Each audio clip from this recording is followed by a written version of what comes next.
ख़बर पई आहे त दोदे वारनि सैफल मिठाईअ वारे खे वञी पकड़े क़ैद कयो आहे ऐं उते उन्हनि खां पुछा गाछा कई अथनि त मिठाईअ में ज़हर कंहिंजे चवण ते विधो अथई। ऐं इहा बि ख़बर पई त सैफल अञा ताईं वात नाहे खोलियो। अहिड़े मिठाई वारा तुंहिंजी मुर्सी। अरे सर,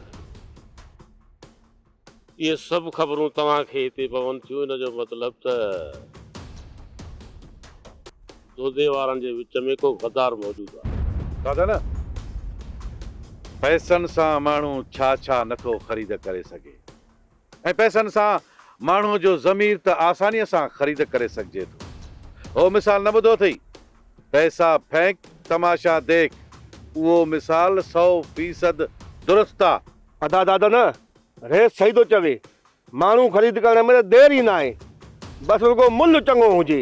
पर मां त चवां थो माण्हू टकनि ते था विकामजनि, मुल्ह वरी छाजो। थोड़ा सही थो चवे तूं। मां बि ॿुधो आहे, अक्सर ॿुधो आहे त फलाणो माण्हू टके जो आहे। अहिड़ा ई माण्हू टके जा हूंदा आहिनि। दादा न तोखे मां इन जे लाइ त घुरायो आहे त जीअं ई दोदे वारा कोठी छॾे हलिया वेंदा जिथे हुननि सैफल खे लिकायो आहे ऐं तव्हां वञी उते पंहिंजो कमु ॾेखारींदव। जेको हुकुम तव्हांजो रहे छा। हाणे ॿुध,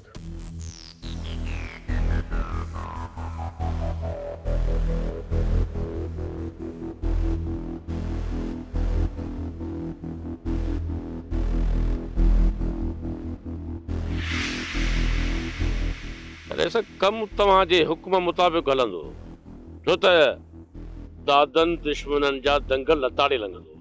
दादा न दोदे वारनि खे इहा ख़बर नाहे।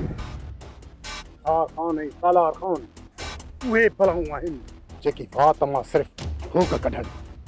बाहि जा ओलांबा निकिरंदा अथनि ऐं उन ओलांबनि में दुश्मन सड़ी खाक थी वेंदा आहिनि, छो त संघार खान जी सट चङनि भलनि खे चट कंदी आहे।